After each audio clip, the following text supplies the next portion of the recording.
views and opinions expressed by callers, guests, and hosts do not necessarily reflect those of the Black Talk Radio Network and Black Talk Media Project. Black Talk Radio is new black media for the new millennium.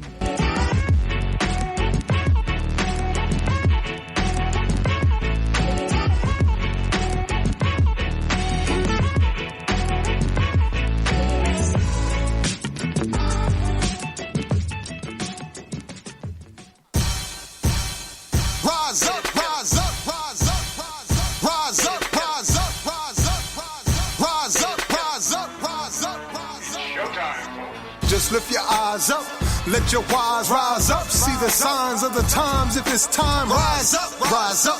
When death and hell dwell among all God's people, when those we chose and trusted have become completely corrupted and inherently evil, when the feast that feeds you starves our father's children, when snuff, porn, and pedo forms begin to get top billing, rise up.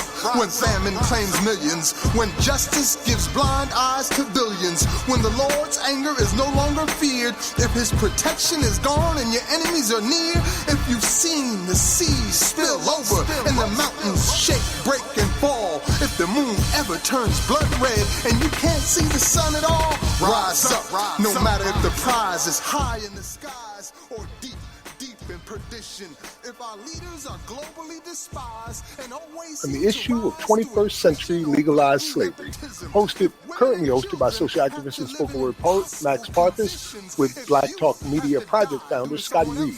On this program, we discuss recent news on legalized 21st century slavery and human trafficking, along with projects and people who helped combat it. Today is the August 2nd, 2017 broadcast of New Abolitionist Radio.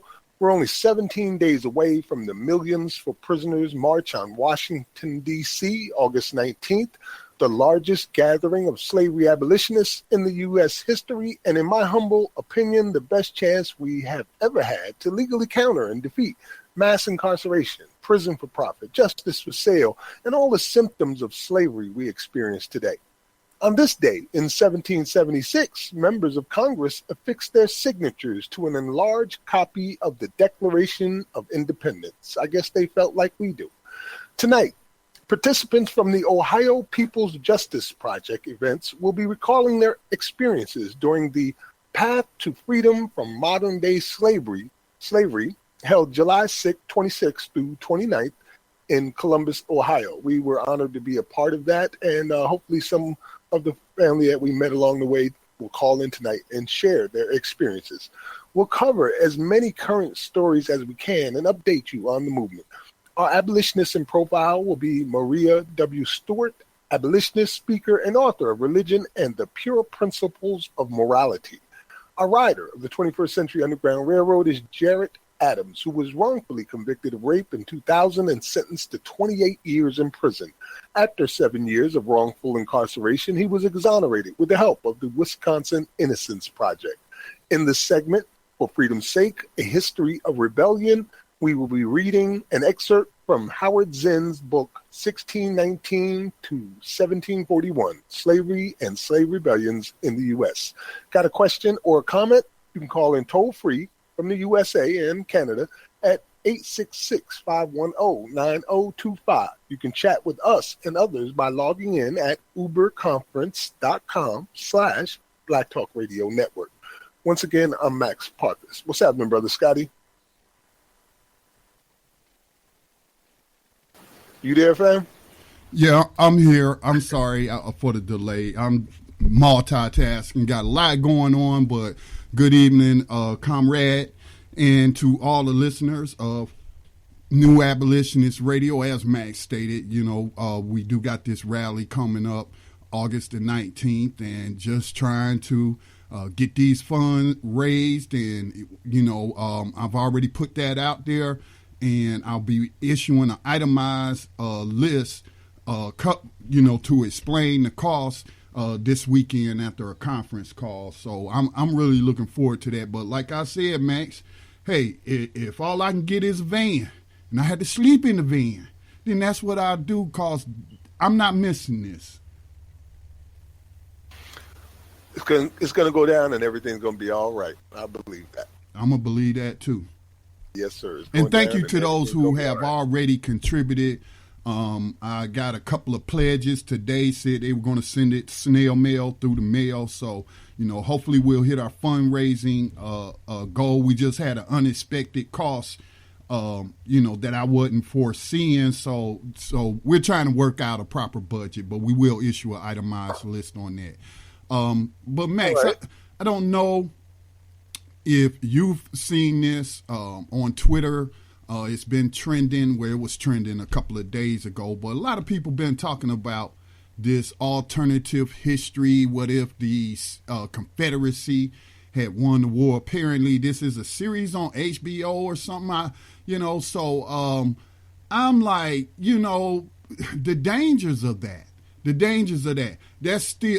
That's no different than Steven Spielberg's movie about Lincoln, which also pushed the lie that slavery was abolished. Okay, so I have not seen any of the promos for this series, just reading what people have been saying about it. But it's still propaganda being made to make you believe that slavery was never abolished. And I would say, is it really alternative history if slavery is still legal and you want to say that the CSA lost the war? I have to technically call it a draw, because the reason they went to war was over slavery, and at the conclusion of the war, slavery still exists. So how did they lose? Somebody explain that to me. I'm still learning. I've seen the promotional material about this discussion of making such a series by the people who also made the Game of Thrones, and which is an excellent series in itself. I'm also aware that as of recently, many films and documentaries have been coming out that not only show this in a proper light, but also give us tools to work with in order to fight against this.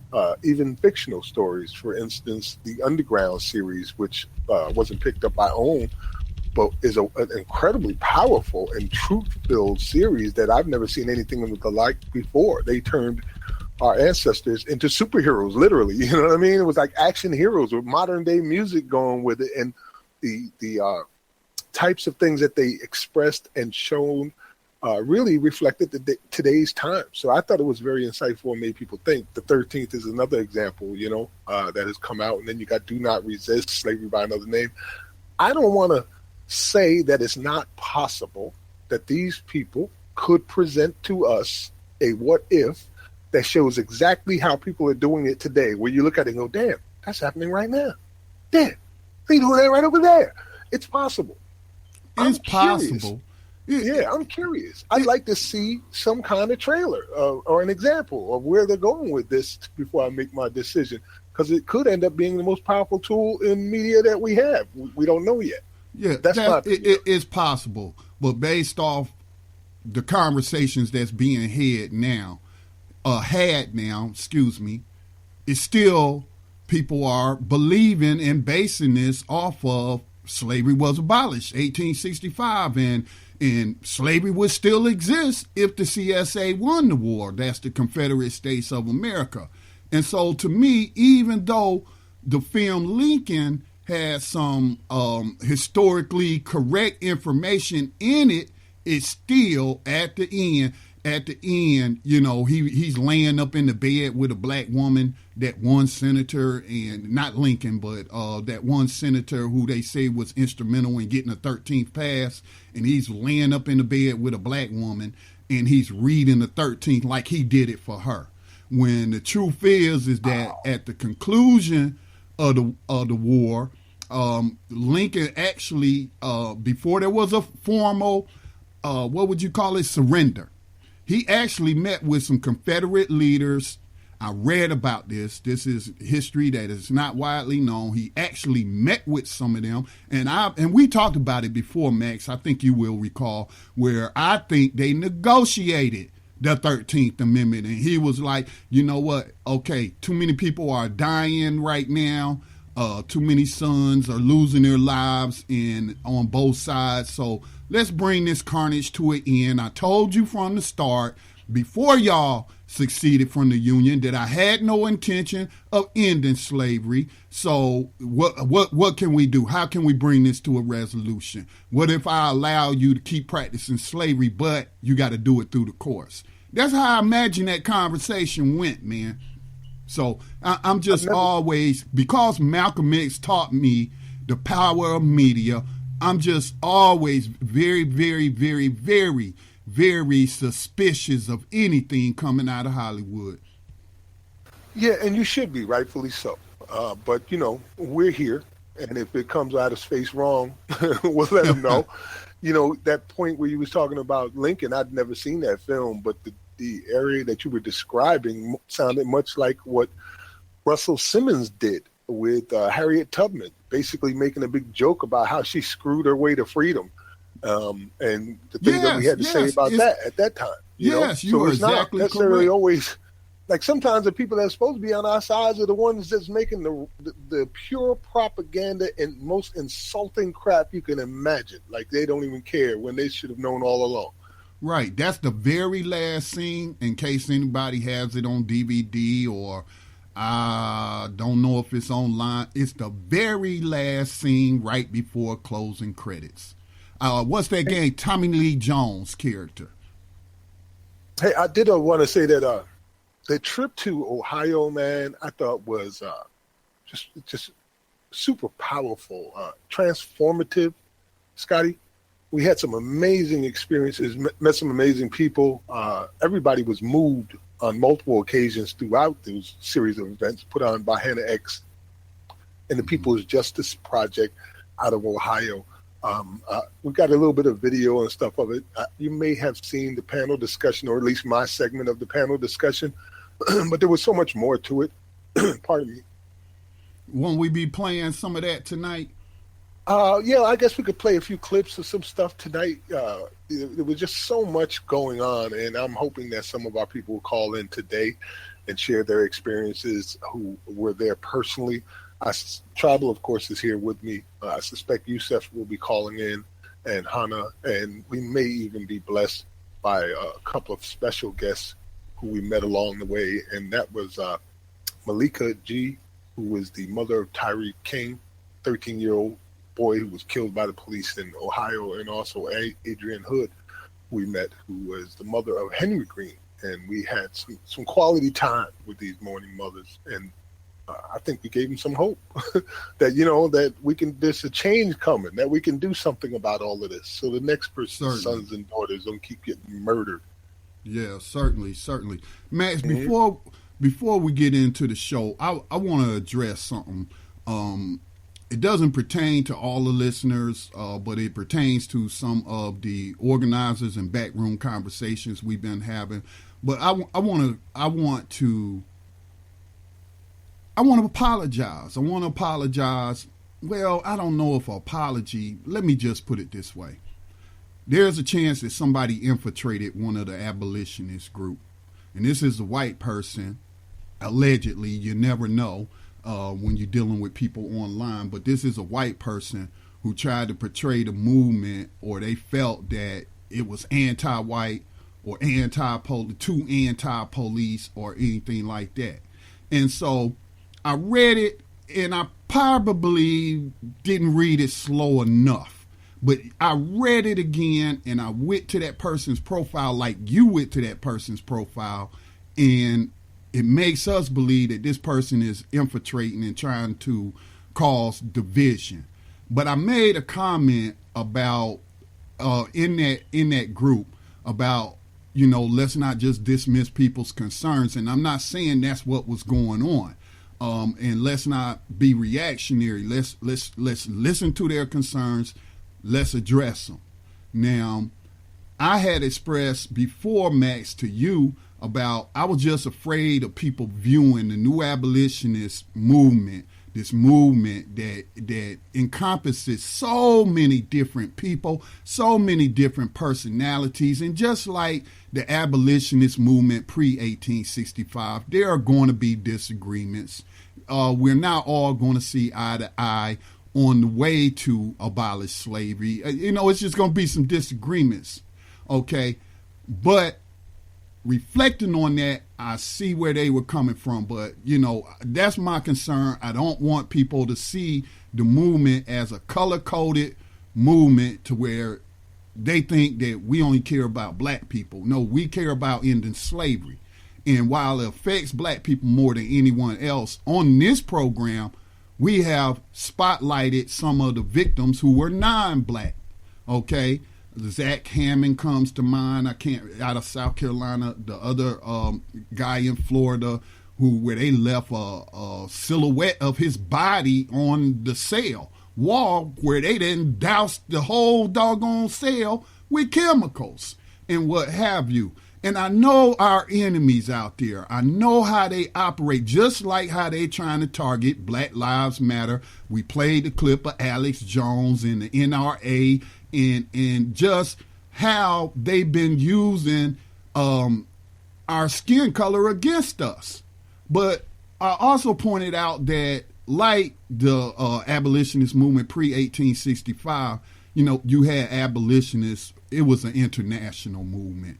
Okay, people of different, very diverse, but they did have their issues. So if anybody felt like I was out of place with my comments, it was not my intention to offend. So I apologize. I was just expressing my concerns, especially after, and I hope they're listening right now, but especially after a group contacted me from Texas, wanted me to fly down, to travel down, to talk to their group about abolitionism. And as I've often said, I'm tied to this radio station. I don't have a staff. Maybe one day I can hire a staff.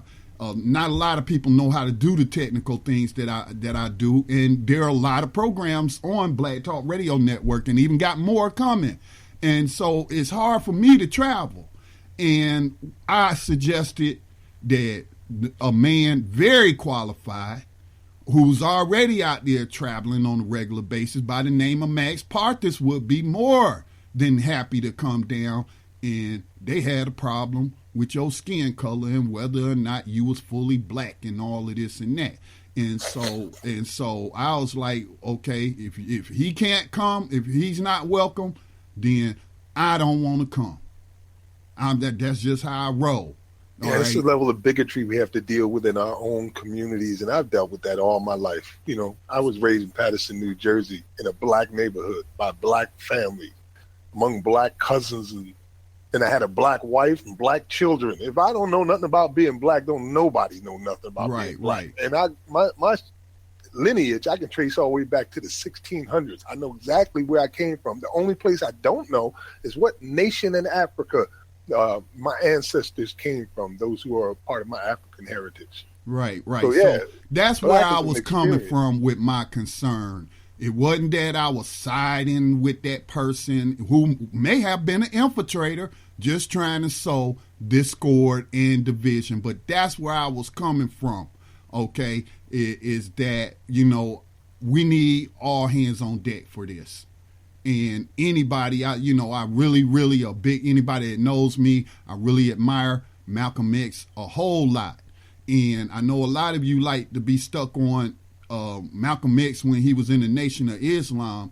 But once he left, he really evolved on some of his positions. And one thing he said that has always resonated with me is I work with anybody as long as they trying to change this miserable condition on the face of this earth. So I didn't mean to belabor that point, but I want to apologize to anybody that may have been offended by that. But we're not going to let anyone tear this movement apart. If I might, too, just touch on that point briefly before we get into our main segments here. As to the alleged hate, I want to keep it simple, and I wrote this to someone earlier. Black people in this country right now have every reason to hate. It's perfectly understandable that they would. Have you ever known a victim of horrific long-term abuse who recoils at the touch of any man? Would you blame them? See, that's what we're seeing right now. Time after time after time after time, they view and see these issues and these problems being created, maintained, and executed by the very same people over and over and over again. So trying to dismiss their reasoning for hating an entire group is really just a waste of your time. The best thing to do is try to understand the point, where they're coming from, and then prove it wrong. Physically, yourself, change. Make things different. Don't be the next one in line to exploit the same people. You don't have to help somebody and expect thanks every time. I got people beating my door down sometimes because they don't like what I'm doing out here. You know what I mean? Like Scotty just expressed one, for example, where they don't even want me to speak. So I'm not doing it just because I need somebody to like me or agree with me or love me. I'm doing this because I need freedom for my people, freedom for my family. My grandchildren don't need to be going in no damn prisons because of some legalese crap y'all done made up. So understand that the hate is justifiable. Right. You don't have to return it.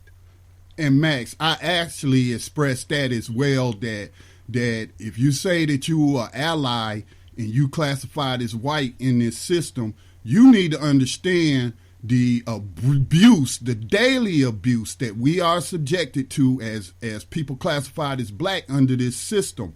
And that some of these people, you know, like when people ask me how I'm doing, and I'm doing the best I can, but I'm doing a whole lot better because I have not suffered some of the indignities. I've never been enslaved in a prison.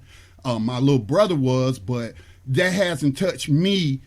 Scotty Reed's body has never been enslaved.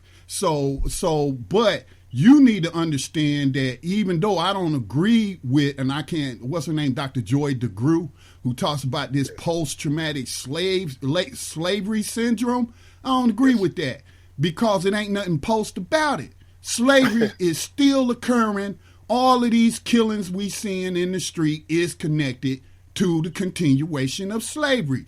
And people want to get offended if Kaepernick or the lady on ESPN who agreed with Kaepernick that these cops are descendants of slave catchers. They're exactly right. You can't deny that history. So if you call yourself an ally and you're classified as white, you need to understand that in the black community, we have some victims who have experienced some serious trauma, and you need to be understanding of that. Yes.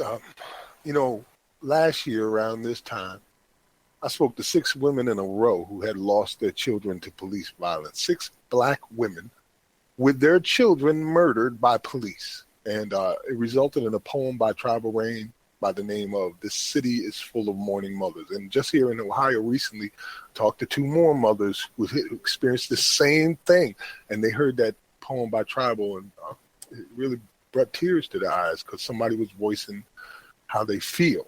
I mean, you don't know what it's like to experience that. As a man, I couldn't write about it. I had to get Tribal to do, because you don't know. And there's a saying, I forget which abolitionist said it, but basically they said, nobody knows what it is to be a slave but the slave. Don't tell somebody you know how they feel when you don't. You haven't spent any time thinking about it, really, until you just met them. Oh, I'm sorry, I know how you feel. And then you compare some weird-ass stuff to what they're going through, you know? You don't know what it's like to lose a child, then don't try to say you understand. I'm just saying. All right, Scotty. So, yeah, man, there are people out there who are suffering right now at the hands of the same faces over and over again. So the hate is justified. I'm not excusing it. I'm just saying it exists, and we need to understand why it exists, and we need to fight regardless of how someone feels about you for the same reason. Right. Just show them what you're about as an individual and continue to work to abolish slavery. I work within the black community, and it's fractured. Some of the people don't like me, some do like me, others don't want to deal with me, as Scotty said, and I still fight. I mean, come on, y'all. It don't take a lot. Everybody ain't got to love you for what you're doing. Anyway, there you have it, man. We are about 25 minutes into the program. If you're on the line right now or in the chat room, just press ** to unmute yourself, and we'll start our conversation with our community here tonight if you're there. So just press **, and that will give Scotty the cue to bring you in. State your name, where you're calling from, and question or comment. All right. The board is clear for now, Max. So if we want to get Scott, started on some of these stories.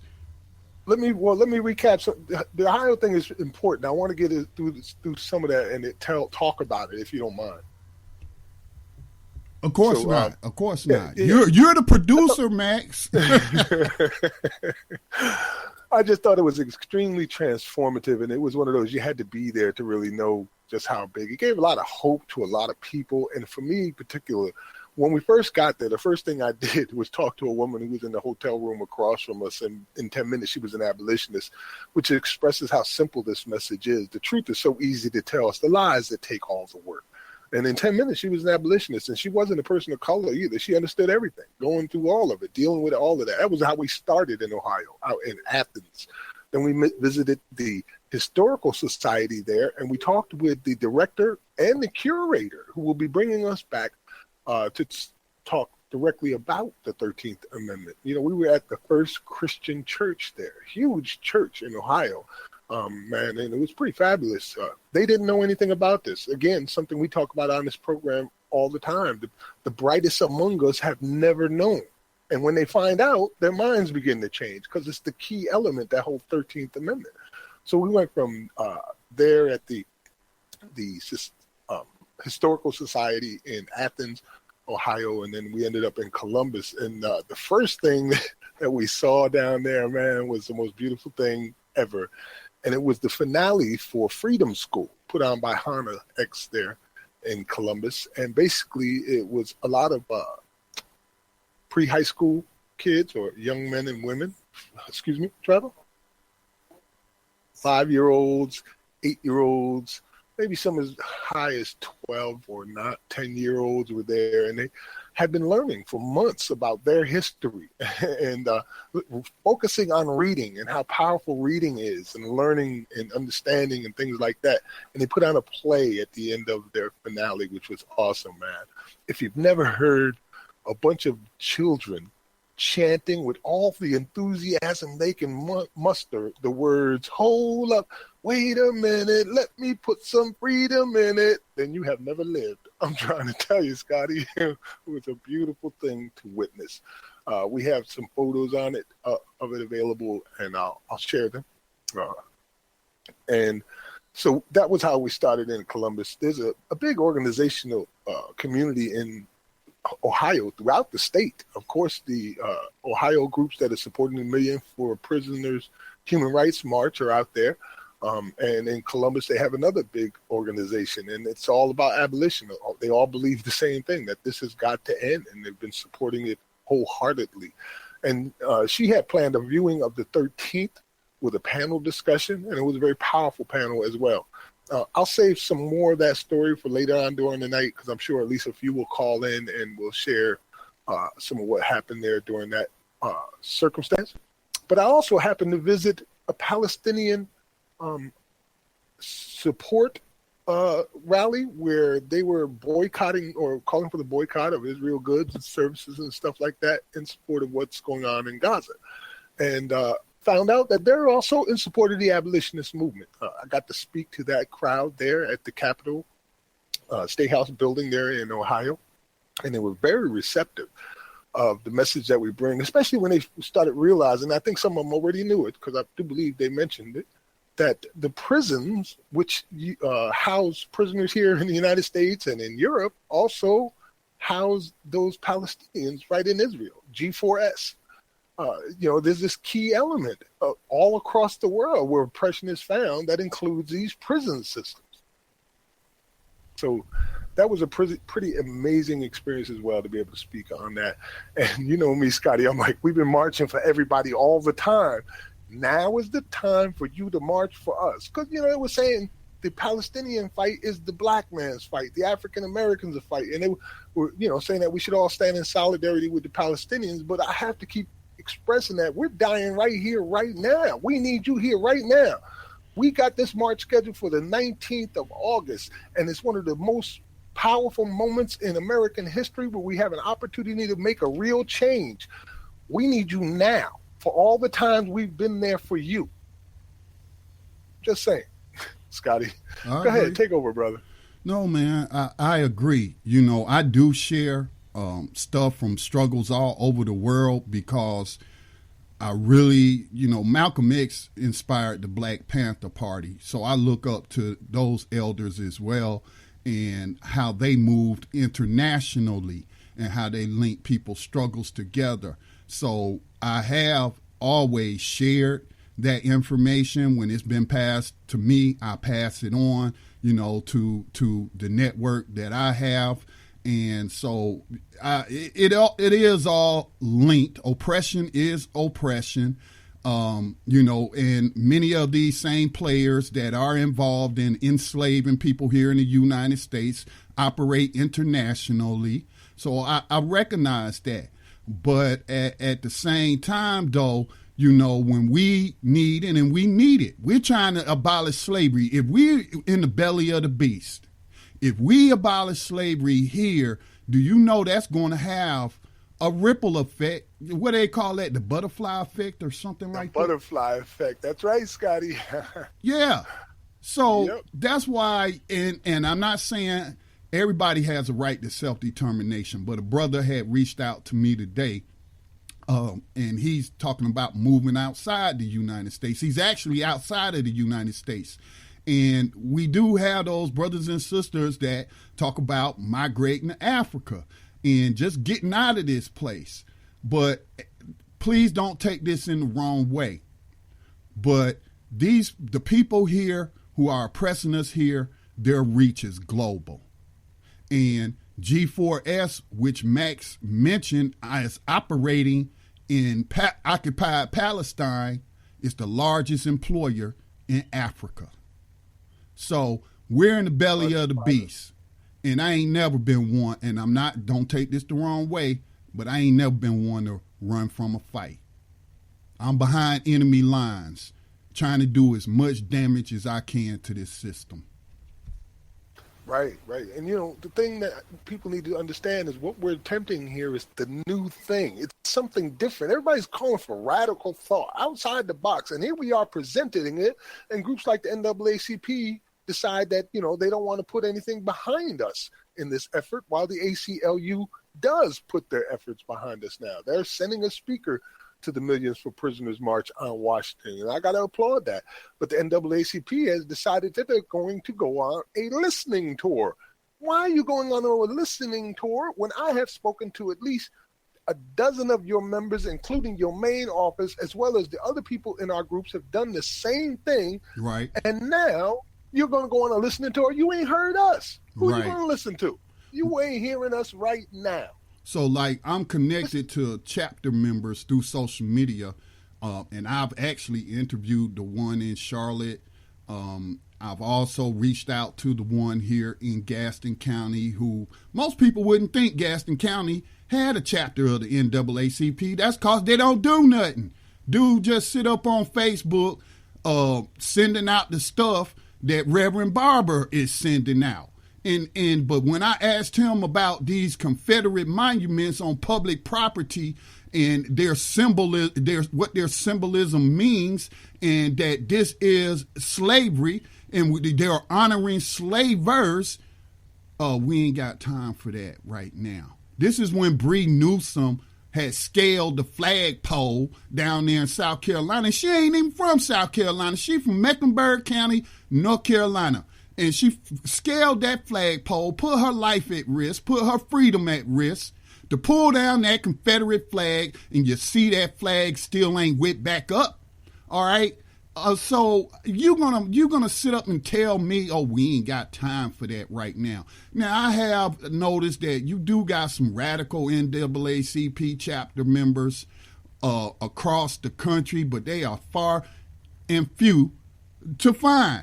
And so I feel you on the frustration with the NAACP, and then with the national branch taking money from the very people that's invested heavily in private prisons like Wachovia, which is now Wells Fargo, or was bought up by Wells Fargo, the second largest investor in private prison company, Geo Group. So that might be why, Max, they don't want to commit is because they don't want to lose that corporate funding from those who are invested in the enslavement of people here. Oh, people not just here, but again, these are international companies. So that might give you a clue as to maybe why. So if they have a little tour here, in a little listening tour, I will do my best to make it, even if I had to suspend the program. I can't do that to my clients, but hopefully it'll be over the weekend when I can go, because I got a lot to say. I fill their ear up with abolitionism. It seems to me that they're unaware, not only of keeping their pulse on the public beat of what's really important to people, but they're ignoring that.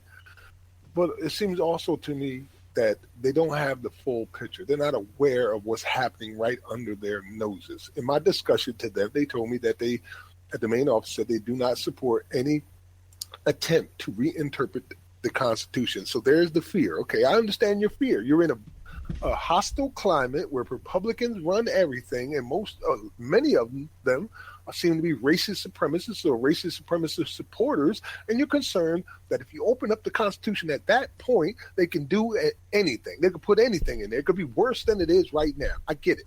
But what you don't understand is, there's never been a friendly environment to end slavery ever. It just don't happen. That's why slavery is here, because it's not a friendly environment.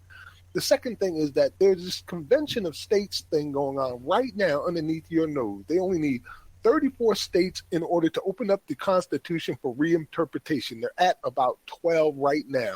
The last that I saw was the Vice President of the United States was coming into support of this convention of states. If the Trump administration gets behind this, you can hang it up. Whether you like it or not, the Constitution is going to be opened up for reinterpretation, and you would have wasted all your time not even thinking about what you might want to present at that instance. And it'll be too damn late. No, Max, they'll be stuck. Let me keep my language clear. What they'll be doing is organized protesting on the outside while the Constitution is being written, because it's going to happen. It's going to happen. If they really want it to happen, it's going to happen, because they hold all the power and you ain't going to be able to stop it. And like we said before, I don't want to be outside of the convention with a sign in my hand protesting them and calling them racist no. I want to be on the inside at the table to make sure the abolition of slavery is on that table. Right. It sounds like we're asking for a lot. We're willing to go ahead and have a convention of states. I mean, it's going to happen. Like you just said, regardless, if the Trump administration gets behind this, it's going to happen. So we just want to make sure that we're equally represented. Right now, we're not represented at all. The 13th Amendment isn't even on their radar. They could care less about it. So we need to have people who say that this is on the radar. Because, you could end up with a runaway convention at this point, and the billionaires behind it, financing it, have their own agenda. We just need representation. And this is an opportunity in time where all the stars align.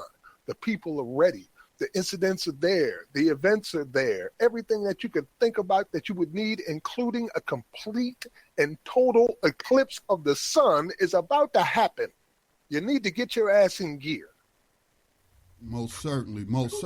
And let's not act like I actually support some of the things that they are proposing, like term limits, instead of having these lifelong congressmen and congresswomen basically just living off the government, and passing laws written by billionaires. I think the Koch brothers is involved in this. They are involved in this. And guess who was writing the legislation to put more people in prison and bringing in state representatives to teach them the legislation, how to go back and sell it and pass it into law? So, it's just time for us to fight smarter and not harder. Yeah, we got to think a little bit ahead. At this point in time, I've already decided that it's time to start thinking about what to do with the people who are going to be free. Now, if we're going to free 1.5 million people plus, but when they get free, because I'm already thinking that based on the history alone, that once these people come free, they'll let them free. They'll open the door and say, go on out. But there will be no kind of monetary or mental or physical assistance or logistical assistance at all. They will do so grudgingly because we proved ourselves to be correct. But they won't be trying to help nobody. They'll be angry because we just cost them a lot of jobs, a lot of incomes, a lot of industries, because we simply don't want to be in cages behind some crap you made up, like the drug war, you know? So that's what I'm thinking about right now. We need to get our systems in play to support these people who are walking out free after all of those years. And Max, back to the Constitutional Convention. See, that's why it's important for us to get Stacey George elected governor of Alabama. Yes. An abolitionist. He's a Republican. Yes, he is. He's a Republican. He's a conservative. He's I wouldn't call him an evangelical, but he made it no secret when we interviewed him about his faith, in Christianity.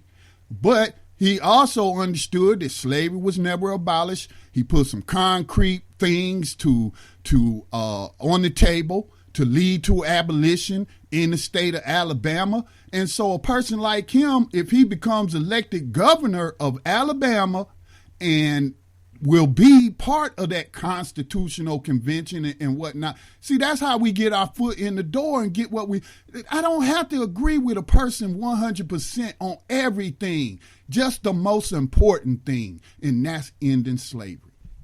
Right. And that's where you differ with many, Scotty, because the most important thing to you is not the most important thing to them. When you go to some of these political websites, like the Democratic Party's website, you'll see the position that things like mass incarceration fall in. It ain't at the top of the list. Same thing for NAACP, ACLU, and many of these human rights and constitutional rights organizations. Their lists will tell you what position of importance it's in. So that's where we run into a problem where we're trying to change perspectives, and I think we're doing that successfully, which actually would lead to one of the stories that I promised I would share today. And unless you want to do something first before I get into it, I think we both have opinions on the Guardian's recent article from one of the founding members of Black Lives Matter talking about abolition and how we still have work to do in America.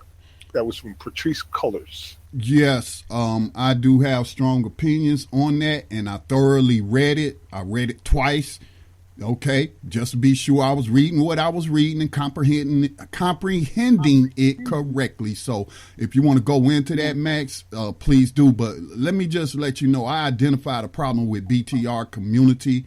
I think it arose the other day that if you share too many links in a thread, that the first 13 links, you won't be able to pull them up. So that's just another thing on my to-do list is troubleshoot that.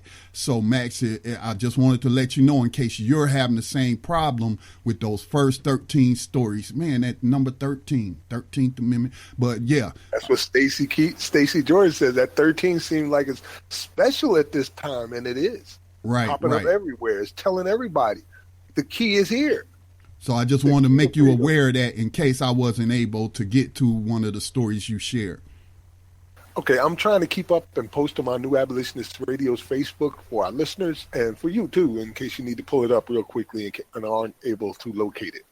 But yeah, if you'd like to, Scotty, since you did read it twice and you want to go ahead and give your analysis on what it is that you read and how you feel about it as a modern day abolitionist, feel free. I didn't read it twice. I read it once, and that was enough for me to feel some kind of way, which I will certainly share. Let me preface my comments by saying this. All the issues that was pointed out in that article, I wholeheartedly agree with. But what I do not agree with is you using slavery abolition language without ever mentioning that slavery was never abolished, and you talking about the militarization or imperialism and the oppression of people in Honduras and those activists that were murdered down there. I reported on those stories and what have you, and you know, just imperialism all these different side issues. Again, very, very important issues. But why are you labeling that abolition? Somebody gave me some insight into that, an activist. I still don't agree with it, but they gave me some insight. They said that people have been talking about abolishing the system for a long time, abolishing the state apparatus for a long time. Okay, I can dig that. I'm down with that. But you're using slavery, you're using the specter of slavery in past tense in this article. She was, not you, but she is using slavery in a past tense way, using that ideology of abolishing slavery, but applying it to these other issues. And then never mention the 13th Amendment, never mentions that slavery was abolished. Well, you might be saying to yourself, well, Scotty, maybe they don't know. No, they do know. Because myself, I can speak for myself.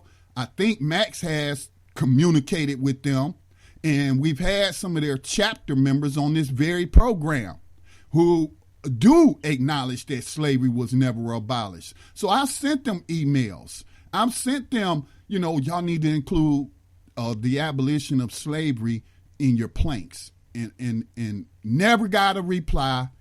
Act like I don't exist. I sent more. So yes, they know slavery was never abolished. They know the 13th Amendment has an exception clause.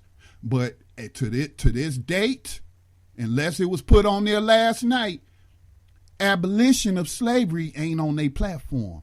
And that's what I had a problem with, is you using slavery abolition, and you mention abolition in the title. Slavery abolitionists still got work to do. But you jump off into all these other side issues and you never mention the main issue, which is slavery. That's my thoughts on that, Max. I don't want to sound like I'm rambling or anything, but I was just really peed off about it, because for a long time, the national, I ain't talking about different various chapters, just like the NAACP does have some good chapters in some of these states and at the county level or even at the state level. All right. And so I don't want to make a broad sweeping indictment of Black Lives Matter either, but I'm talking about the main platform, the founders, the national organizations, the ones that got approached and got billions of dollars and have been given, I shouldn't say billions of dollars, millions of dollars, and have been given access to these mainstream platforms to publish such an article in The Guardian. Is anybody giving us a platform like that, Max? Is anybody giving us millions of dollars? Not that I would take it, because it depends. Hey, if you're just going to write a check, no strings attached, certainly, because abolitionism requires funding. But this other stuff, all this other side issue stuff, no, don't try to tie that to abolitionism and using the word slavery, but in past tense, and not acknowledging that what we're looking at is slavery now. Max? Yes.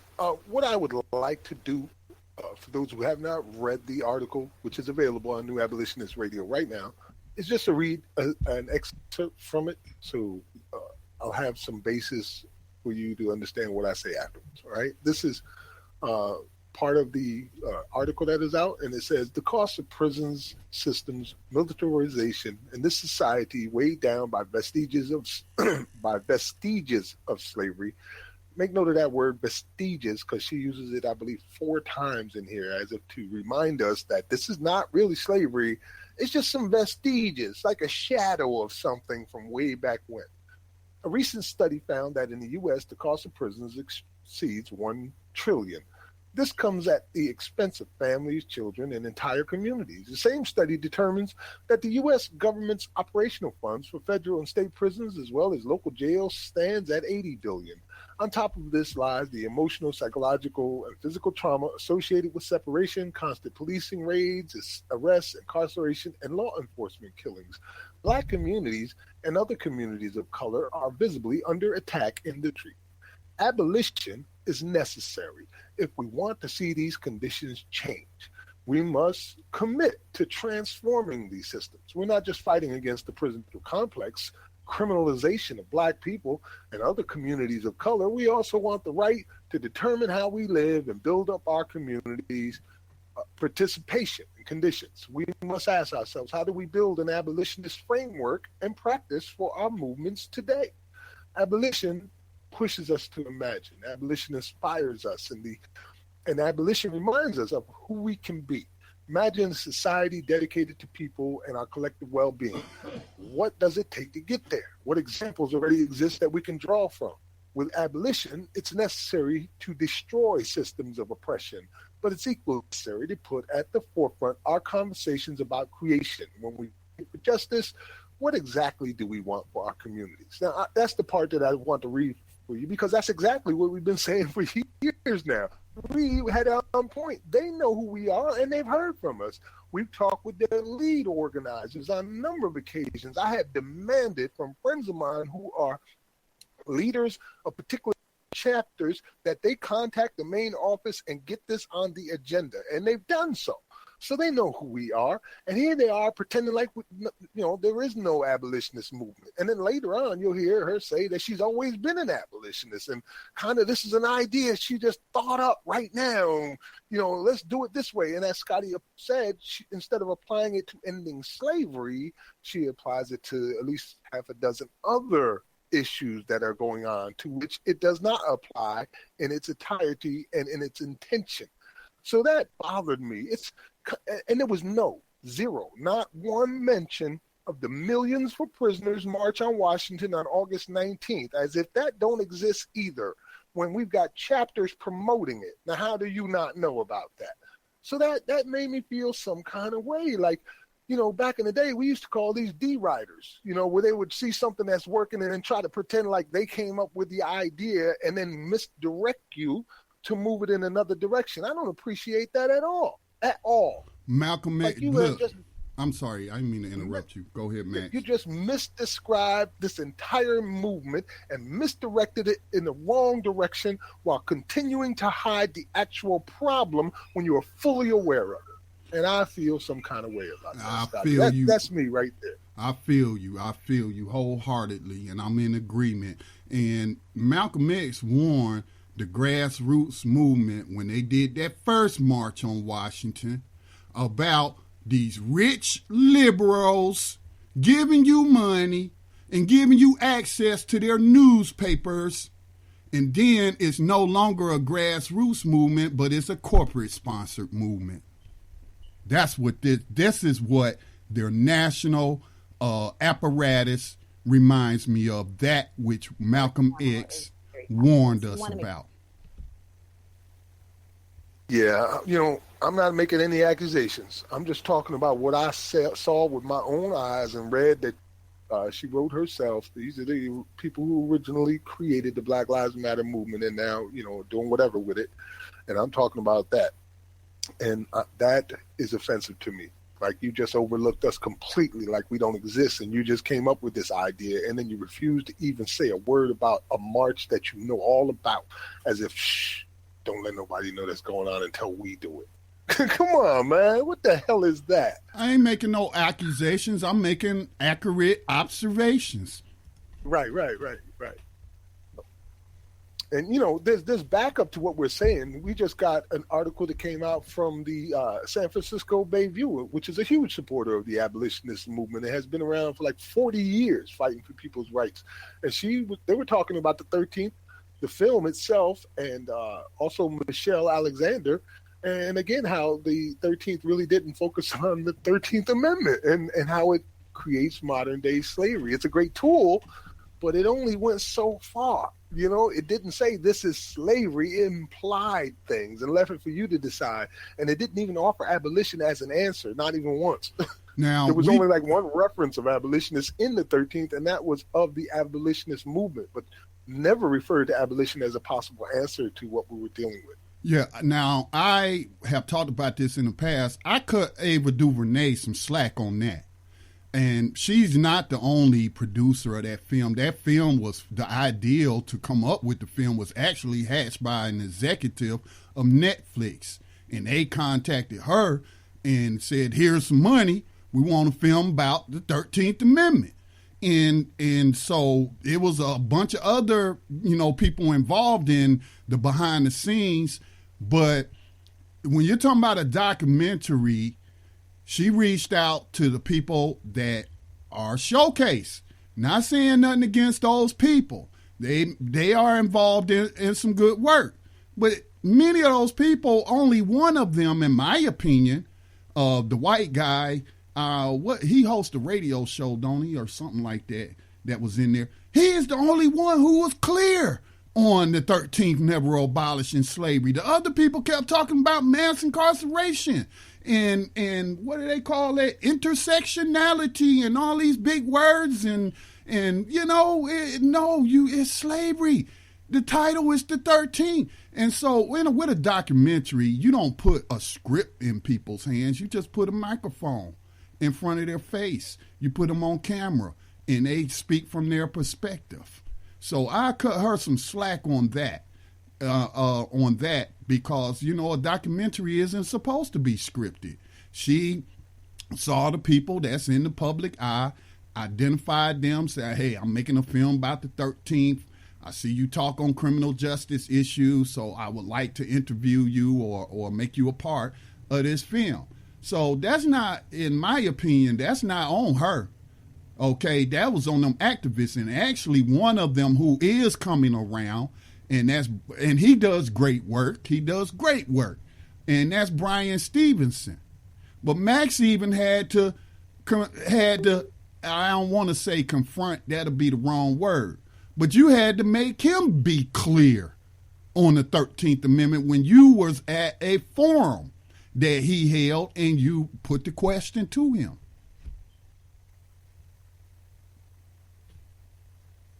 Can't hear you, Max. Oh, I'm here, Scotty. I'm sorry I have myself on mute. But yes, I did discuss that. I was actually supposed to be on the panel there with Brian Stevenson from the Equal Justice Initiative when it came to Columbia, South Carolina, working with organizations in here. But unfortunately, I had other things that prevented that from occurring.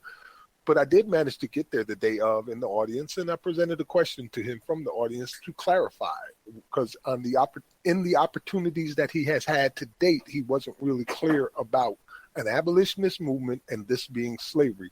And during that period when we spoke there publicly, he was in full agreement, at least at that point, and verified, yes, he does support an abolitionist movement. And yes, this is not the vestiges of slavery. This is actual slavery, and we need to consider our argument in such a format. Right. Mm-hmm. So, yeah, man. He just came out with he was interviewed by somebody, and he made it clear that, hey, y'all need to consider this as slavery. And I'm, paraphrasing or whatnot, but that last video that I saw that somebody shared with me, he is definitely calling it slavery. Yes. Well, we have to look at it logically. I mean, it makes all the sense in the world. Our argument is sound. You can't abolish mass incarceration. Well, good luck with that, because it's not even a thing. It's the result of something else. So if you're trying to stop mass incarceration, the word stop and abolish sound is kind of familiar. They're like synonyms, you know what I mean? If you're trying to abolish mass incarceration, it's just not going to work. There's no constitutional amendment that protects citizens from mass incarceration. There's no law that limits the number of people that a government can arrest and cage. It just doesn't exist. But there are laws against slavery, both nationally and internationally. And we can prove it is slavery because the 13th Amendment is in our Constitution. It's the smoking gun. It says right there, except for prisoners duly convicted. Now, I can't say this for sure. I don't know, so I'm just making an observation and doing a little critical thinking. But I think sometimes we get caught up in coining new words or terms or phrases, and they don't always accurately describe what is going on, but it sounds good. It rolls off the tongue good. And next thing you know, it's turned into an organization called Black Lives Matter. You know what I'm saying? So, I think that's the danger that we face sometimes, is that some of these people are coming up with catchphrases that aren't actually, pointing people to the problem. And so that's my issue with these catchphrases. And then mass incarceration isn't even grammatically correct, because the majority of Americans, and that's including black people, are not in prison and never been to prison. Okay?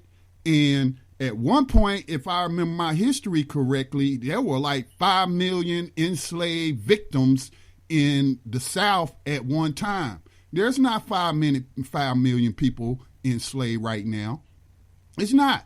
At the most, if we include jails and detention, the kiddie detention facilities and whatnot, then at most we're talking about 2.5 million. Is that correct, Max? Or am I too high? Sir. Yes, you're mistaken. Okay, what is it? Well, at this moment, we have 2.4 million static bodies in the prison systems themselves, with 670,000 going in and out every year. So those bodies keep moving. Throughout the jail system, we have a total of 12 million going through annually. So that's 12, and then you got 2 more, so you got 14.5 million people with just those 2 alone. That's not counting the immigration facilities, the youth detention facilities either. So basically, you've got over 15 million people, and not counting again probation and parole, which encompass another nearly 8 million people. But if you put all that together, that's like 24 million people who are either in a cage, going through a cage, or under supervision by cagers. Right. So, if you want to say mass incarceration, okay, all of those aren't incarcerated, but they are under the control of the system. So, but I just have a problem with that term, because it's slavery. Slavery is just one word. It's not 2 words. It's very simple, slavery. If I say slavery, everybody know what I'm talking about, right? They know what I'm talking about. All right, slavery just is one word. It's the real thing, too. It's slavery. Hey, Scotty. Yes. We're a little bit past our first break. You want to take the break? And when we come back, we'll take calls. And I also want to read the list of speakers, which was released yesterday for the Millions for Prisoners Human Rights March. I'll probably butcher some names. Forgive me, please, in advance. But I'm going to try to do my best. All right? What do you think, Scotty? Yes, sir. All right. You're listening to New Abolitionist Radio here on BlackTalkRadioNetwork.com. We'll be right back after these messages.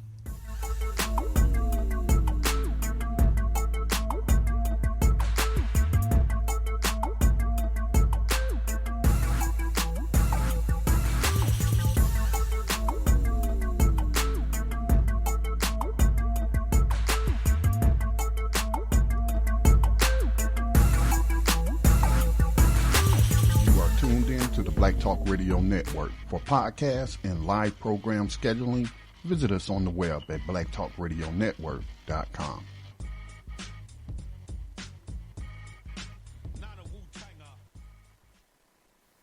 Welcome back to New Abolitionist Radio. If you're on the line and you're part of the Ohio movement, or you're just listening in and you want to call and make a comment, just press ** to unmute yourself and let us know you're on the line. And also, if you're listening to us via the internet, you can call in at 866-510-9025. 866-510-9025. Max. Yes. Yeah, just one more thing, though, of what we were talking about, why I have such a problem with mass incarceration as a term.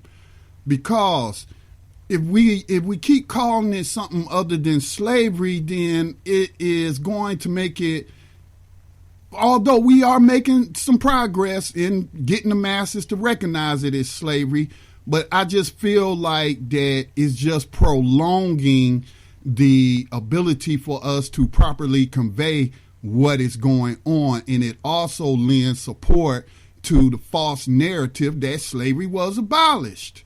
Call it slavery. That's what it is. And we're focusing on a symptom instead of the source. Right. Just call it what it is. It's only one word. It's not even 2 words. It's one word. Slavery. If any listeners, or I don't know if you saw it or not yet, Scotty, but my discussion during the panel in Ohio, I broke that area down. I even traced the history of the words mass incarceration in the English lexicon, when they were applied, when they became popular, and showed how it all broke down. And then by the end of the conversation that I had, I believe that I managed to convince people to start changing their language about what they were doing. Can I play the video? Can I play this video from there?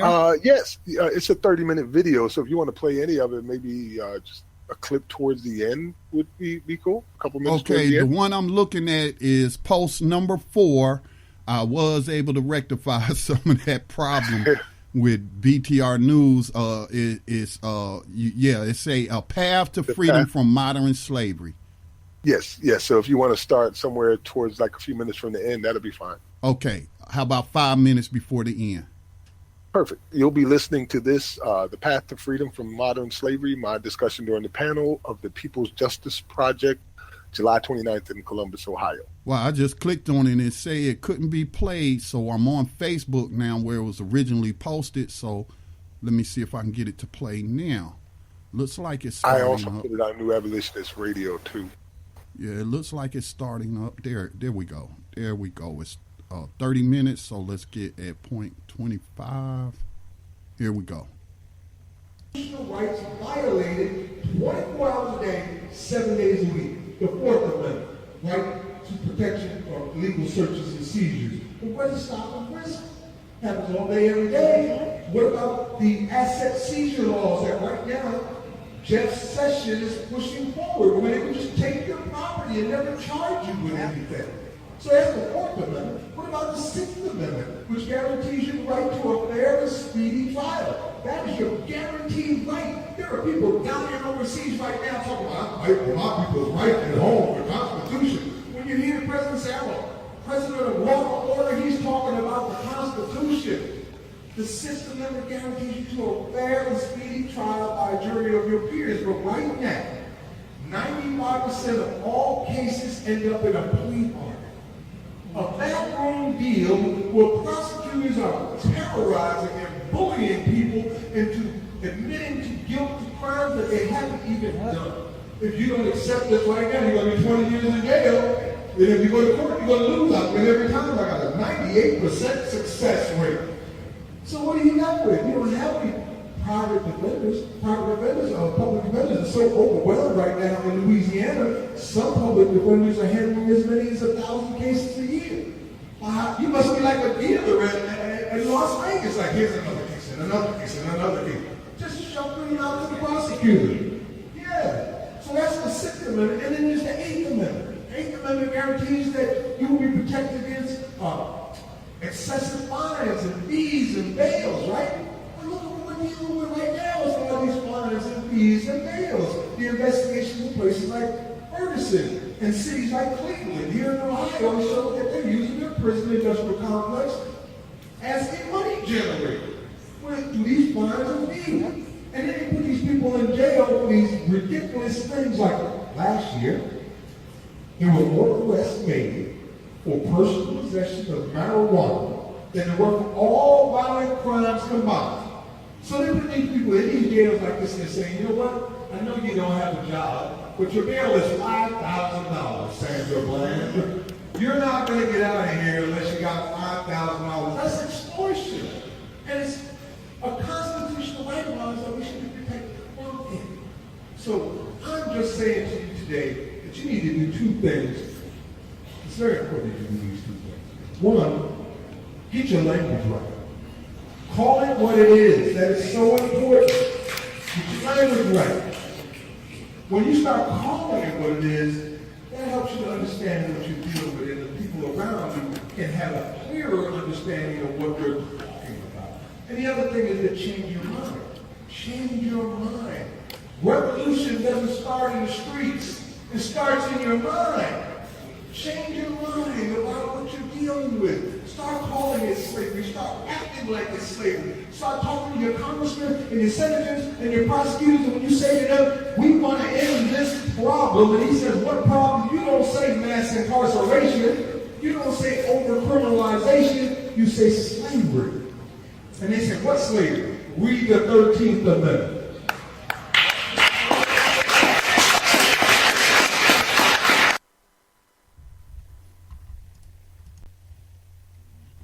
There it is. I had to end it right there, Max, because that's all that needed to be said. Right there. That's it, brother. And I believe it was a transformational moment for everybody in that room, because it clicked. The whole room clicked, Scotty. They knew what I was talking about, and they felt it and decided. I heard so many of them come to me and say the same thing. You're right. You're absolutely right. And again, I love the work that in Michelle Alexander's book, The New Jim Crow. I love the things that she brought up in that book. So don't take it like, I'm attacking Michelle Alexander. No, I'm attacking a term, which I think I'm getting some insight into, is when you're dealing with academics, which she is an academic, okay? And a lawyer. Okay, and they kind of use this kind of long, drawn-out language. You know what I'm saying? I don't know if people understand what I'm trying to say, but, you got to keep it simple for the people, man. Not that the people are dumb. They are being dumbed down, though, but not that we're insulting people's intelligence, but slavery is much more easier to understand, because especially if you in the Afro-descendant community, you have a personal connection to it, and you know exactly what we're talking about. You know that you can't reform that. You have to abolish it. See, when we start talking mass incarceration and these other terms, what are they talking about? I think even in that article you was reading, when she talking about transform, that just sounds like another metaphor for reform.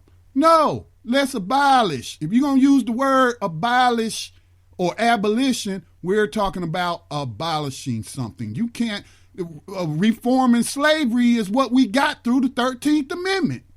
We don't want any more reform. We want abolition. That's what we want. Yeah, I certainly went into all of those details during the short period that I had, to the best of my ability. Oh, man. That's why I'm saying those people in Texas, see what y'all missed out on. This brother know what he doing. He knows what he's talking about. Mm-hmm. So, but Max, I don't know if we got a call. Can you see the board? I'm looking now. At this moment, I don't see anybody unmuted. So just press ** to unmute yourself if you do want to say something. Well, somebody's unmuted on the board, but their name is Max too. Okay, might be named Max. No, I'm the only one here. There's an Orange, New Jersey. Orange, New Jersey. If there's a Max in Orange, New Jersey, you are open. Hey, peace, family. Oh, is that Yusuf? Yeah, I don't know why your name is coming up on my. What's happening, Max? Welcome to New Abolitionist Radio. Yusuf Hassan is one of the people that helped make the event possible through donations. He covered the expense of travel, and then he went along with us, and we wore him out. There's no doubt about that. We wore him out. We was all worn out by the end of it all, but he experienced every moment right alongside of us, and I'm sure he has had some amazing experiences to share. Yeah. I mean, I was, as you've seen with many of the posts that I've done, I was very impressed with it. It started with Anna X. Abdurrahim. She got involved in everything after the killing of Tyree King. And I started telling her about, our move to abolish 21st century slavery. She said, add me to the group. And then she got added to the Millions for Prisoners, and she got actively involved. And then she said, what can you guys do here in Ohio? And I said, well, let's speak to Max and maybe speak to Crystal and see what we can work out. And then, it snowballed from there to where everything got set up. And, I really had no plans of going, but I'm glad you guys dragged me along with you, because, it was amazing. Amazing people. Just like, in all of the cities that we go to, it's just amazing work that's being done. Right now I'm in Fresno, California. I met earlier with the Muslim Students Association, along with a couple of Black Lives Matter members, and they're planning something at FCI Mendota on the 19th, federal prison out here. They're going to do a demonstration in front of the prison. Tomorrow I'm going up to Sacramento State, to speak to some of them up there because they have something planned for, I believe it's Folsom Prison that they're going to be going to on the 19th. So, we have a lot of people all over the country that's actually organizing various events, simultaneous events, and it's just great. But getting back to Ohio, I mean, I've been listening to the call since the top of the show, so Max recounted a lot of the experiences that we had, and everywhere we went, the conversation always went towards, slavery. I think, one interesting conversation we had was with the director of the King Arts Center in Columbus. And it's something that we encounter a lot where you have intellectuals. Sometimes intellectuals let their minds get in their way. You guys hear me? Yes, continue. Oh, okay. I wasn't sure if I was. We're listening intently. Sometimes people let information from other sources taint their minds, but the more we talk to them, the more they start, you see the lights coming on, because it is so plain. Like anytime someone tries to explain any of the other synonyms that they try to use or euphemisms for slavery, they have to be all wordy, blah, blah, blah, blah, blah, blah, on and on and on. But when you start talking about, you show it to them, I mean, we can say it in very few words, and it becomes clear. It becomes clear. It's so clear that even a child can understand it, that what we're dealing with is slavery. We're slavery abolitionists. We're not prison abolitionists. We're not prison reformists. We're none of that stuff. We're slavery abolitionists. We're trying to abolish slavery. And, the majority of the people that we came in contact with in Ohio got it. It was just great. Max spoke about the children, and, that was just so dynamic. Everything that they were talking about revolved around freedom. When we met with, the People Justice Project, and the Voices of the Unheard, whole group of youth, what they deem as at-risk youth. Many of them seem to be teenagers to their mid-20s. They all get it. They all were very supportive of the event. Many of them, we hung out with them on Friday. It was one of the members' birthday. We hung out with them. And happy birthday, Tay. Sorry? I said happy birthday, Tay, or Yat. Yeah, happy birthday, Tay, if you're on the line listening. I still have my beads on, man. Still got my purple beads. But, everyone that I spoke to, and, I heard Max and Tribal speaking to different people, everyone got it, from the youth to the elderly, across racial lines, everything. Everyone got it when we went to the Den at Lincoln Cafe. When Max first stood up to speak, just in an introduction, and he asked how many people are slavery abolitionists, and it seemed to be only me, him, and Tribal with our hands in the air, and Hanab the Rahim. But by the time Max explained what slavery, first of all, the existence of slavery and what slavery abolition is, then every hand in the house was up, and it was, maybe 100 people there, for a spoken word event. So, it's definitely catching on. I had it momentarily trending on Twitter yesterday with the conversation with Professor Jared Ball. Many of them know him. His Twitter handle is I Mix What I Like. He did an interview with Crystal Roundtree last year, and he actually has a piece coming out on our March. It's coming up in the next couple of days. Will be in the Atlantic Black Star. So he wanted me to, make sure that I let that go across the airways tonight. For That's people to look awesome. out for that article. Shout out to Brother Jared Ball. Yeah. He believe me, he's tied up, but he's also keeping his ear to the street. He knows what's going on, and he's putting the word out there. There's also there are two other young ladies. One, she freelances for the New York Times. She's trying to get an interview. The problem is, the editors are shutting her down. So we may not get that. There's also a young lady who may be on the line by the name of I'll make sure I get her name right. Believe it's Victoria Chase. Victoria Chase, she may be on the line. You may see someone with an 816 area code. She wants to set up an interview for her blog that she has, for her blog radio show. Just more advertising, and as I make my travels throughout the week, because once I'm headed north, and then I'll be down in Texas early in the week, so it may be more calls and more interviews. So that's awesome. We need a lot of that, man. You mentioned that one.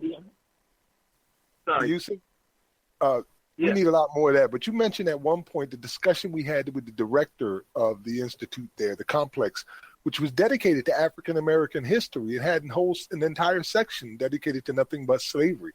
And, you're right, by the end of the conversation with this intellectual who is the director of the entire complex, she was in full agreement and said to me that they're about to put a wing in which is going to focus specifically on youths being killed by police. And she wanted to reach out to us for material and to be able to talk about it. But, later on, Yusuf, I realized that I'm the wrong person to talk to, because you got the People's Justice Project right there involved in it. And you got mothers who have been involved directly, so they should be reaching out to them. Absolutely. And, the people are well informed. I mean, I was even impressed with the Democratic Society of America, Andrew Porter and Kristen Porter, one for, they allowed me to stay in their home, for one, and then, them, although when you take something like the Democratic Society of America, their platform is not exactly slavery abolition, but they're supportive of the movement, because their premise is no one is free until everyone is free, and, that fits in, and I'm down with anyone that's down for the cause, because as we keep saying, all hands on deck, we're going to need people from all walks of life, on this mission, because it's an uphill battle, because we're fighting, what's written on paper, but we're also fighting, this 150-year history, or this 150-year historical lie, this stupendous fraud that's been played on the minds of the citizens of the United States, where everyone is constantly saying slavery was abolished.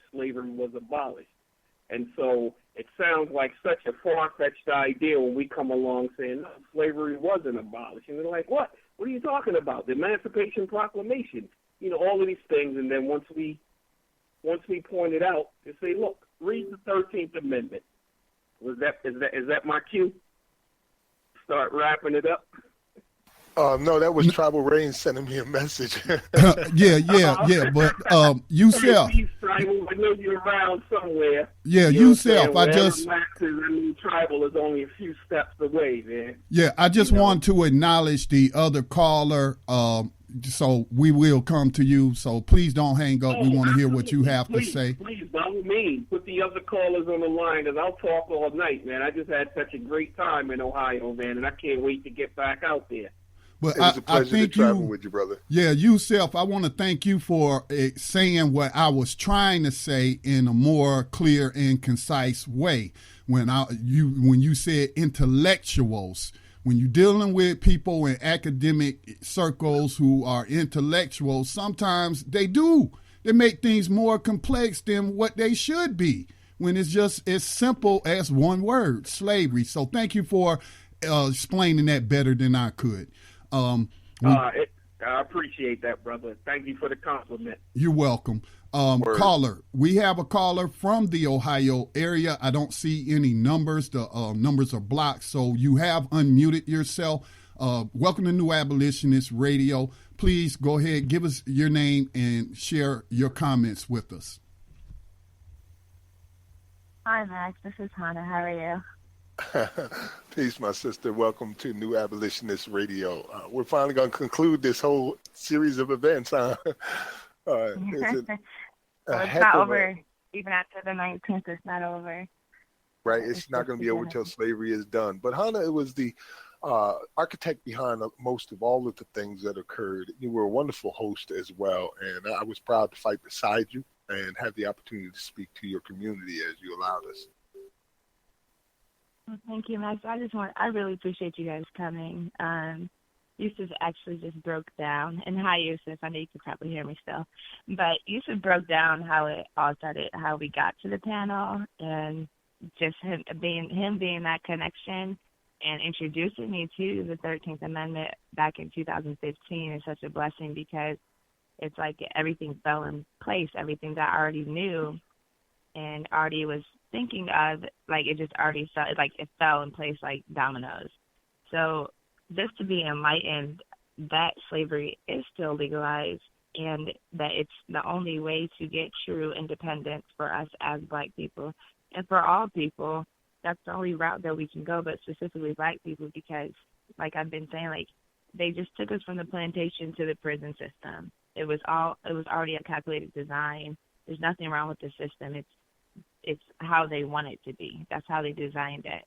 And it's up for us to push back and abolish slavery completely, because it's not abolished. And it's not hard to say that slavery is legalized and America is a slave nation. It's just that people don't want to say it. They are worried about other things, but they don't know the solution to getting those other things resolved is to end legalized slavery. So I really want to thank you guys for coming out and, speaking. Thank you for, educating my community even furthermore and making it clear that we have to be intentional about not saying mass incarceration, because that's not what it is, because the Constitution legalizes it. It never was abolished. And that's what we're working on. And I'm glad to be working with you guys on this.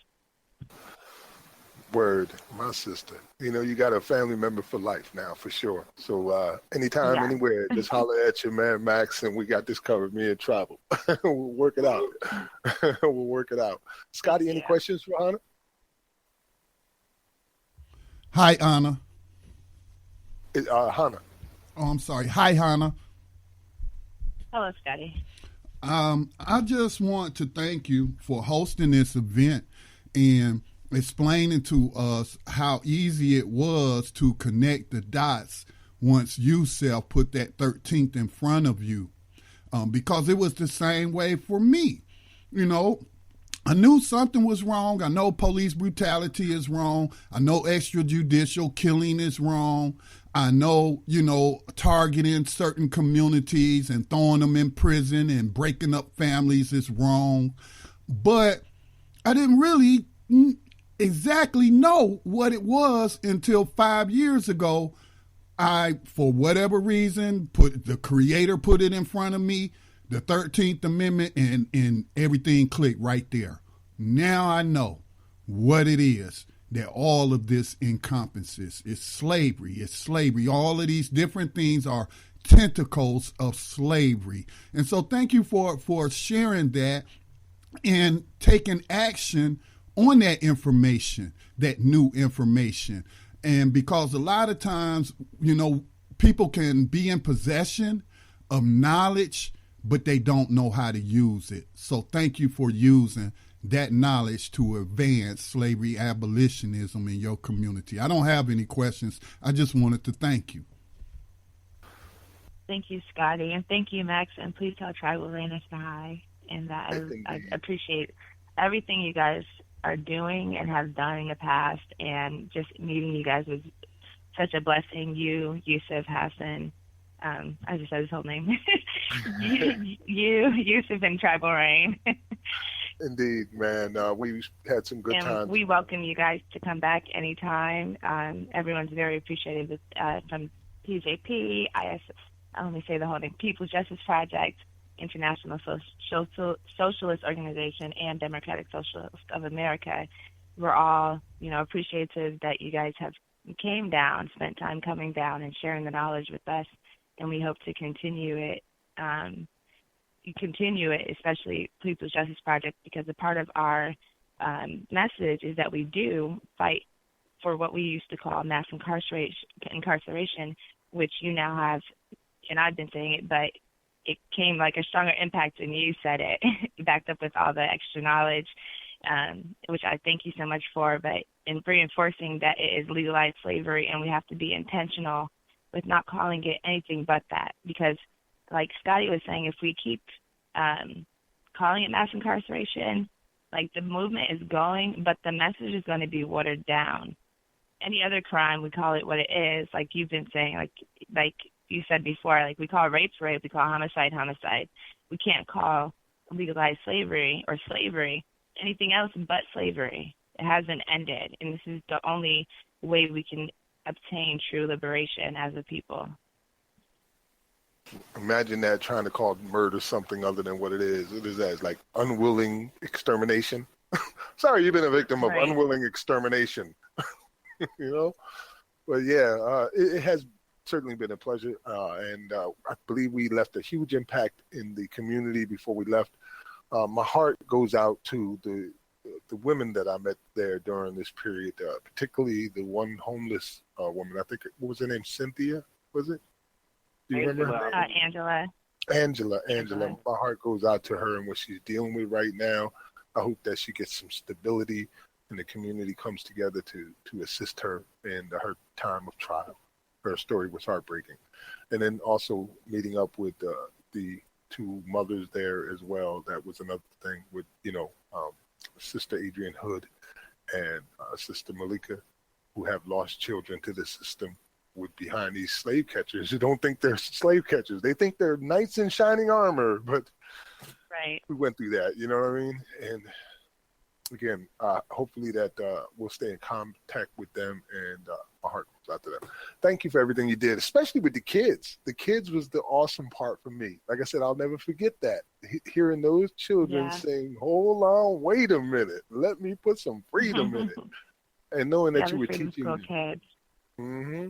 And I wanted to comment on something else that Scotty had said, which is basically the same thing about being intentional about calling it slavery.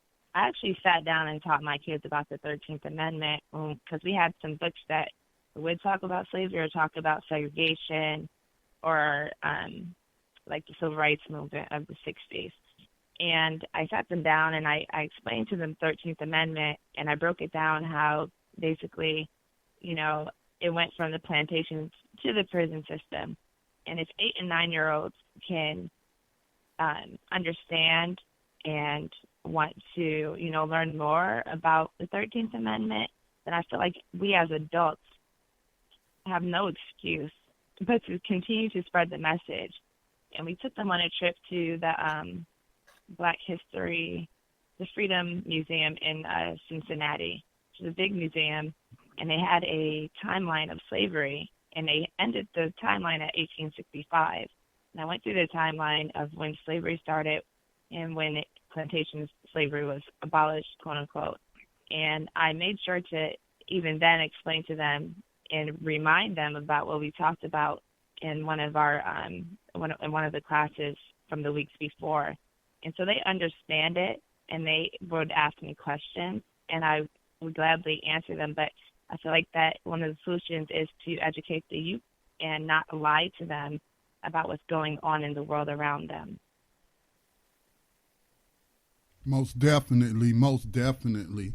And, I'm hoping by the time those young people that you are speaking about, Hannah, by the time they become adults, that slavery will have been abolished. But just in case it don't, we got to make sure that it is abolitionist boots on the ground at all times in the future until the job is done. So I really, really appreciate you teaching them the truth. And who knows, one day they might go to school and they'd be in a history class, which was one of my favorite classes, and I wish in high school I'd have been armed with the knowledge. They never even put the 13th Amendment in front of us. Okay? And so these young ones will be educating and spreading abolitionists in their school environment and educating people with degrees that haven't even come to the realization that slavery was never abolished. So that's very, very important that we educate our youth. Hey, Hannah, before you leave, Travel Rain wants to say hi. Hold on. Hello, my sister from another mother. Hi, Charlene. How are you? I'm doing well. I just wanted to say thank you for everything, including giving us a new Ohio family. You're welcome. Thank you guys for coming and just sharing the blessings that you gave to the community and me personally. Like, it's just been an honor connecting with you all, and you're welcome to come back to Ohio, I'll say California, Ohio anytime. Wonderful. And I can't wait to come meet you guys and visit you in South Carolina either.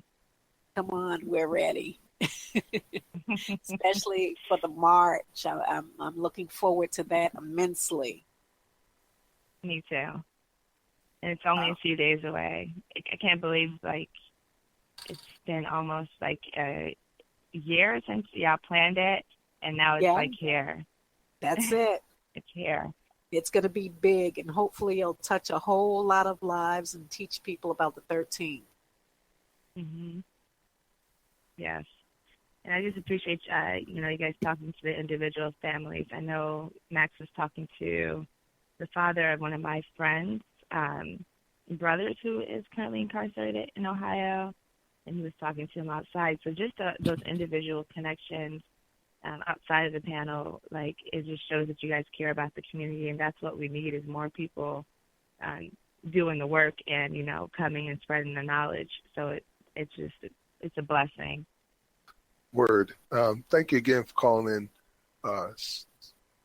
Beautiful times. All of the information, the videos and stuff will be available soon at the People's Justice Project. So you can go to Facebook, click like, and follow their feed there. And sometime in the near future, the entire panel discussion will certainly be available. There was one point in the panel discussion, Hannah, that really, for me, just kind of made me feel real good about what we were doing.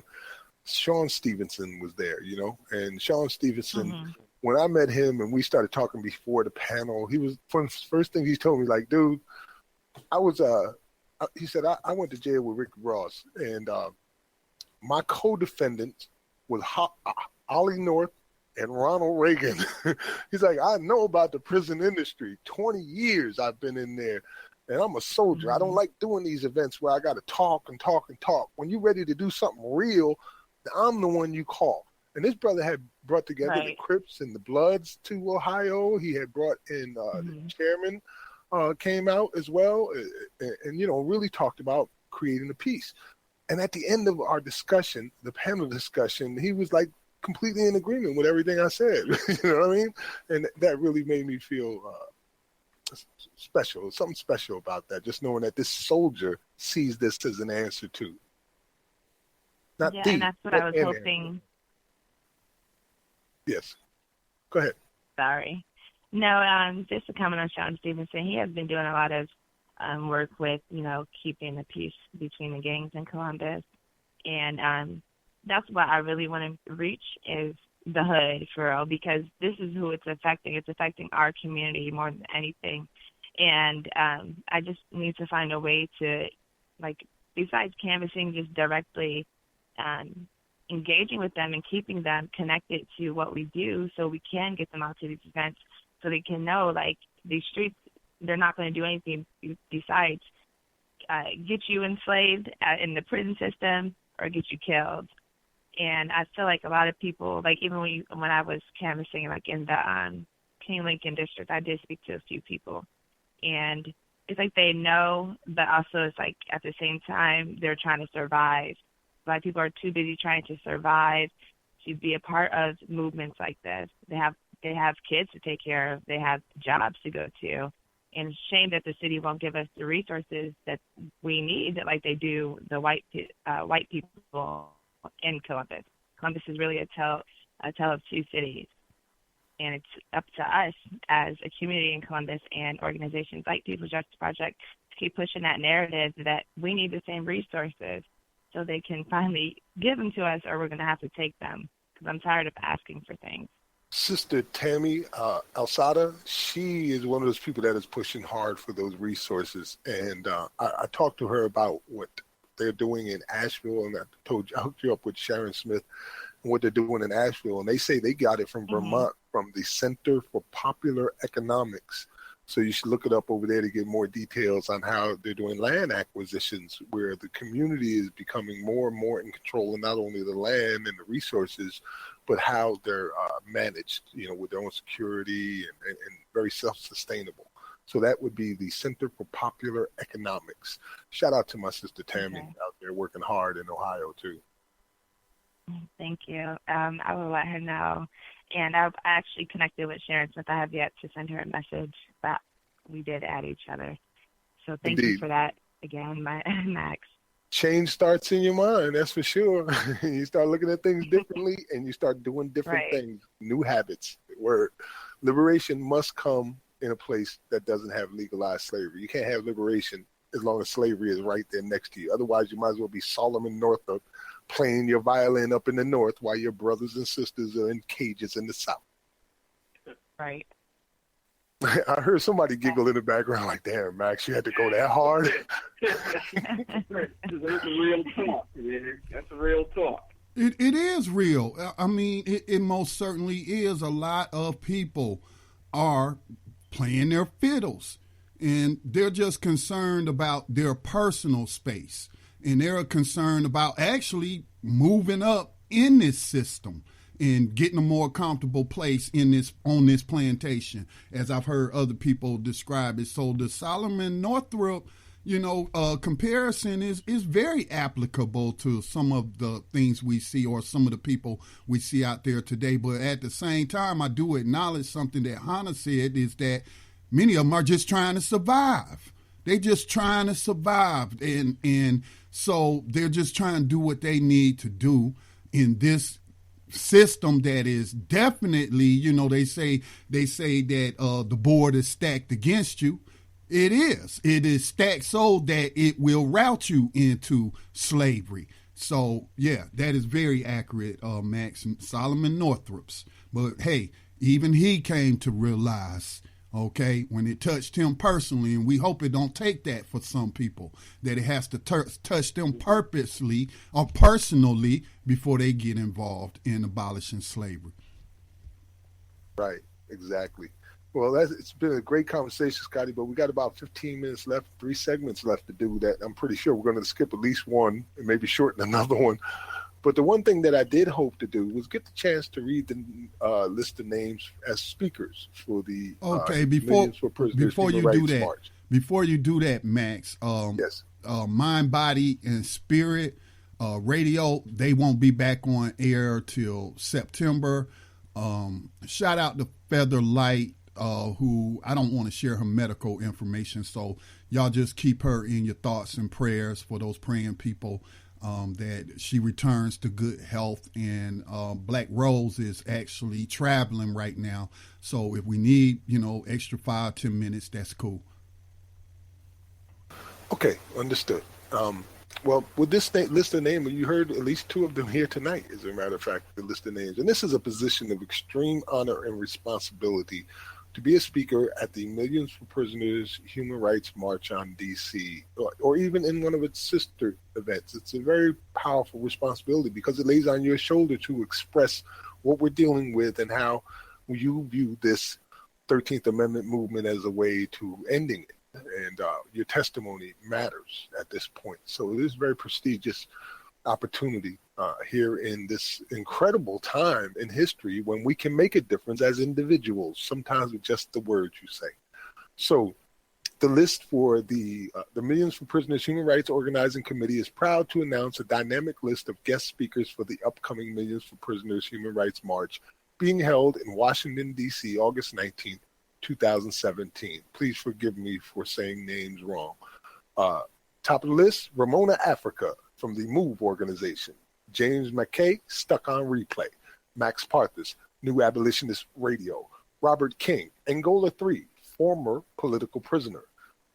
Kalaika Aniolajeli Kwa Baruti from the George Jackson University. President Umoko Ifeteyo from the Provisional Government of the Republic of New Africa.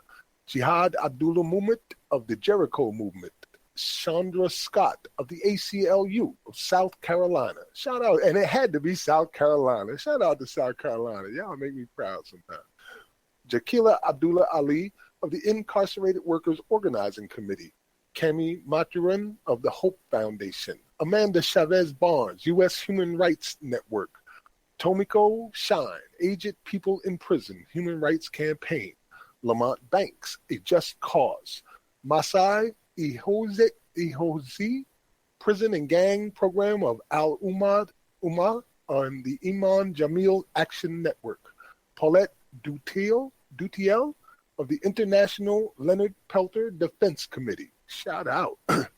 Hannah X. Abdur Rahim of the People's Justice Project. Shout out, Hannah.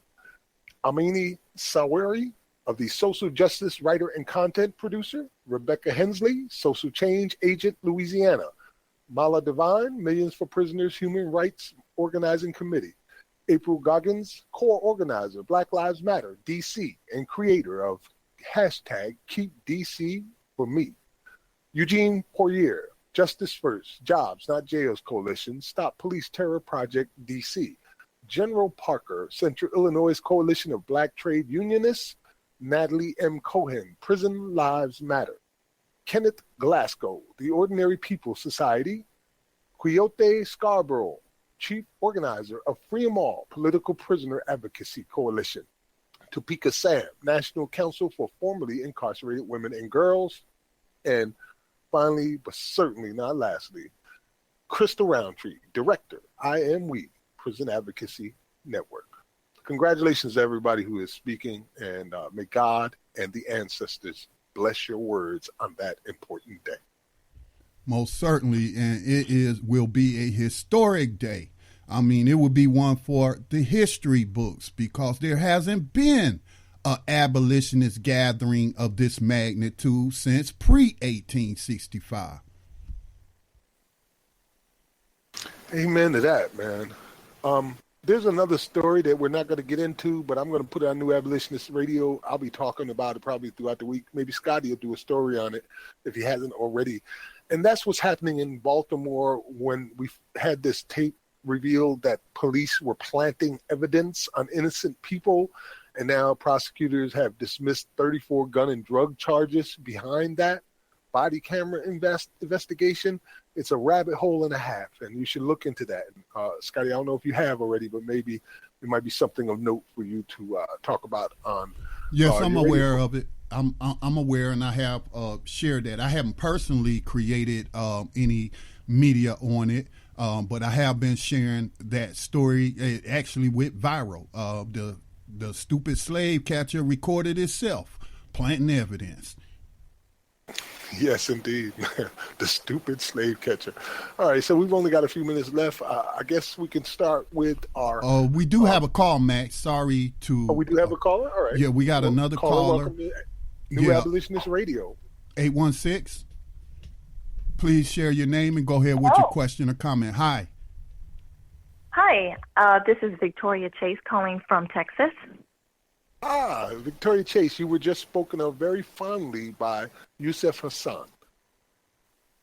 Yes. The reason for my call is in regards to the upcoming march you guys are having, I'm very excited about it. I learned about the march you guys were organizing earlier in the year, and I wish I could be there with you on the 19th, but I'm unable to. But the organization that I belong to, Mothers of Incarcerated Sons and Daughters, their chapter is in Kansas City. I just moved from Kansas City, Missouri to Texas, but I have been affiliated with that organization for a couple of years due to the fact of when my son was incarcerated.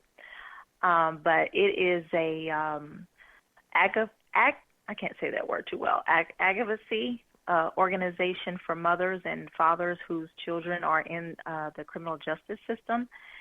And the founder, Bev Livingston, is a strong advocate and truly believes in the work that you guys are doing and the march that will be coming up. So we just want to let you know that we'll be there with you in spirit.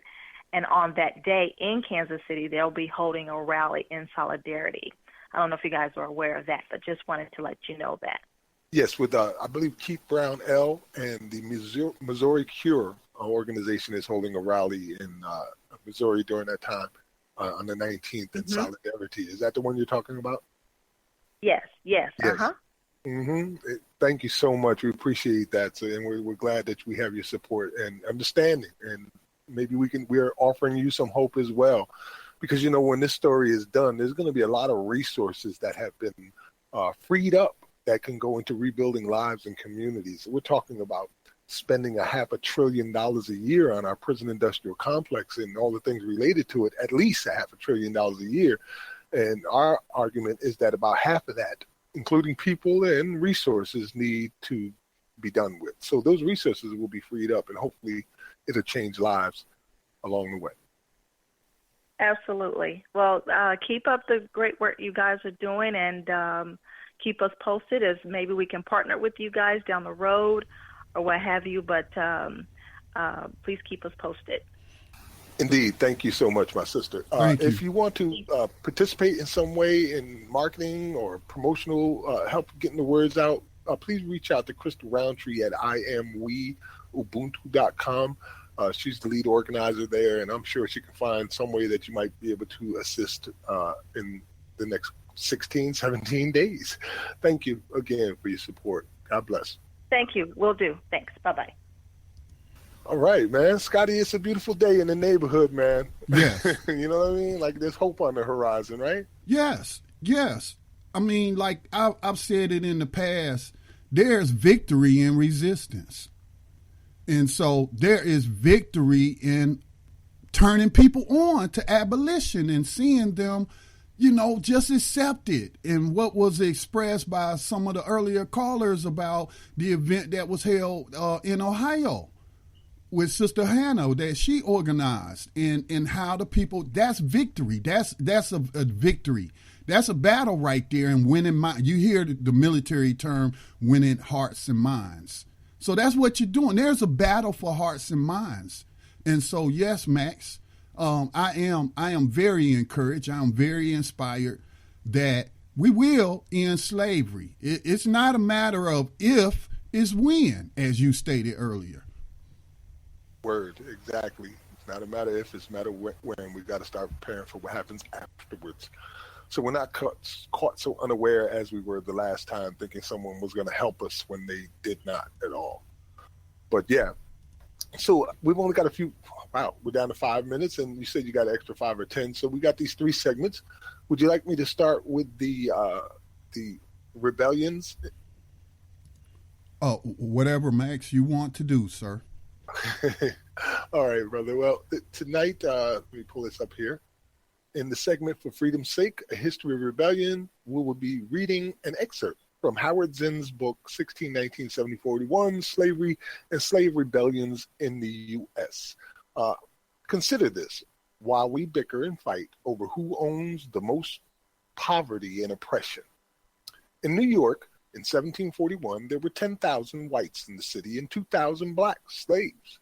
It had been a hard winter, and the poor, slave and free, had suffered greatly. When mysterious fires broke out, blacks and whites were accused of conspiring together. Mass hysteria developed against the accused. After a trial full of lurid accusations by informers and forced confessions, 2 white men and 2 white women were executed. 18 slaves were hanged, and 13 slaves were burned alive. Only one fear was greater than the fear of black rebellion in the new American colonies. That was the fear that discontented whites would join black slaves to overthrow the existing order. In the early years of slavery, servants were often treated as badly as black slaves. There was a possibility of cooperation. As Edmund Morgan sees it, there are hints that the 2 despised groups initially saw each other as sharing the same predicament. It was common, for example, for servants and slaves to run away together, steal hogs together, get drunk together. It was not uncommon for them to make love together.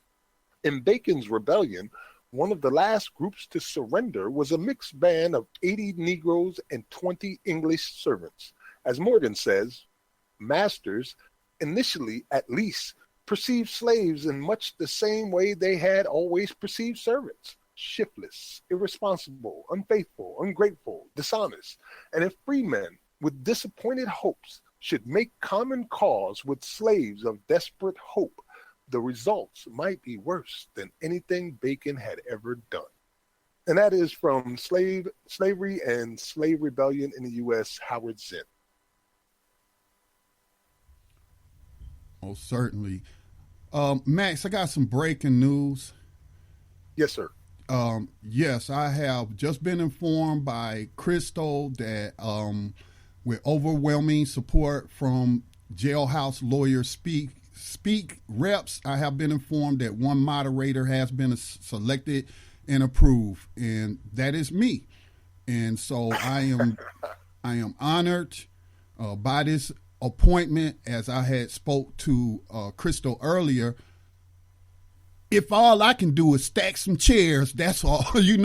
I'm going to be there, and I'm going to do whatever I can to make this be a successful event. So I am very honored by this appointment, and I will do my very best. Congratulations, Scotty. Thank you. Awesome, man. Awesome. Well, we are really running out of time. I don't want to go over time unless it's necessary, Scotty. Okay. Our final 2 segments would be our Rider of the 21st Century Underground Railroad and our Abolitionist in Profile. I will put those to our new Abolitionist Radio page. Our Abolitionist in Profile today is Maria W. Miller Stewart, 1803 to 1879. And the article comes from the Black Past Remembered. Okay, you want me to read that one and while you prepare for the next one? Yes, Scotty, please. Okay. And this is our Abolitionist in Profile. As Max stated, Maria W. Miller Stewart, 1803 to 1879. She is best known as one of the earliest female public speakers, was born Maria Miller in Hartford, Connecticut in 1803. Her parents' first names and occupations are not known. Stewart was orphaned by age 5 and became an indentured servant, serving a clergyman until she was 15. She also attended Connecticut Sabbath schools and taught herself to read and write. In 1826, Miller married James W. Stewart. Her husband, a shipping agent, had served in the War 1812 and had spent some time in England as a prisoner of war. With her marriage, she became part of Boston's small free black middle class and soon became involved in some of its institutions, including the Massachusetts General Colored Association, which worked for immediate abolition of slavery. When James W. Stewart died in 1829, the white executors of her husband's will took her inheritance through legal actions, leaving her penniless.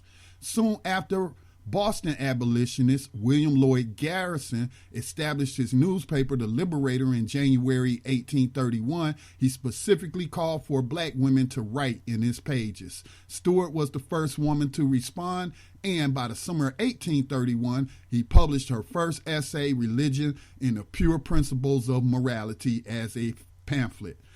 Building on that notoriety, Stewart launched her public speaking career at a time when women were banned from speaking in public, especially to audiences that included men.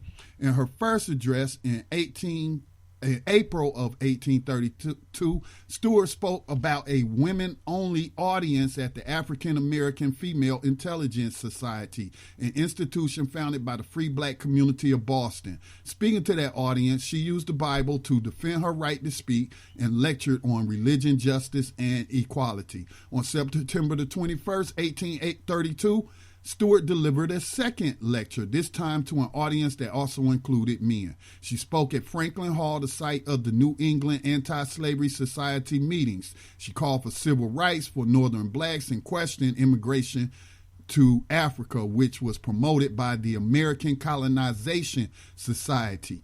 Garrison, which was not black people, but Garrison published both speeches in the pages of the Liberator. He published the text of her speeches there, putting them into the ladies' department. He also published a second pamphlet of her writings as Meditations from the pen of Mrs. Maria W. Stewart.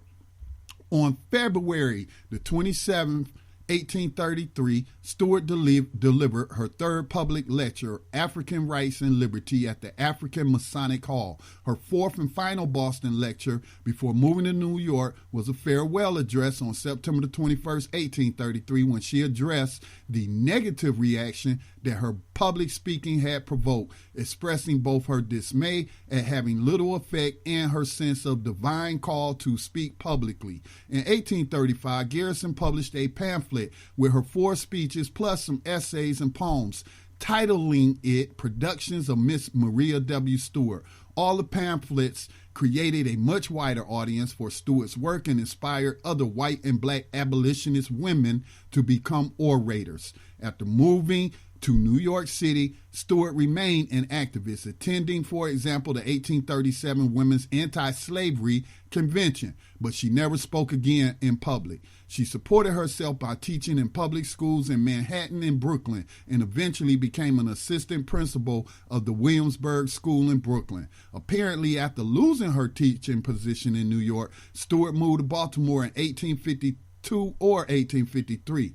There she taught privately. In 1861, she moved to Washington, D.C., where she taught school again during the Civil War. Around 1870, Stewart was appointed to head housekeeping at the Freedmen's Hospital and Asylum in Washington, D.C. Following Sojourner Truth in the post, she managed the cleaning staff. In 1878, when she was 75, Stewart began receiving an $8 a month widow's pension based on her husband's service in the U.S. Navy in the War 1812. She used the pension, including some retroactive payments, to republish Meditations from the pen of Mrs. Maria W. Stewart, adding material about her life during the Civil War. The book was published in 1879, just before her death on December 17 in the Freedmen's Hospital. And New Abolitionist Radio salutes Maria W. Stewart. Salute, my sister. If anybody has ever said that words mean nothing, that talk is cheap, well, read her story, because words mean everything. Talk is never cheap. Ask anyone who has ever spoken up about rights for their people or for humanity. More often than not, it has cost them their lives. All right. Well, here's our final segment, which is our Rider of the 21st Century Underground Railroad, and there is one in existence. God Bless the Innocence Project and all organizations just like them. Today, our story comes from the Huffington Post, and it's called The Rape That Wasn't, the Wrongful Conviction of Jared Adams. If you know the history of racism in the United States, you'll be familiar with what happened to Jared Adams, an African-American from the south side of Chicago who in 1999 was wrongfully convicted of raping a white woman.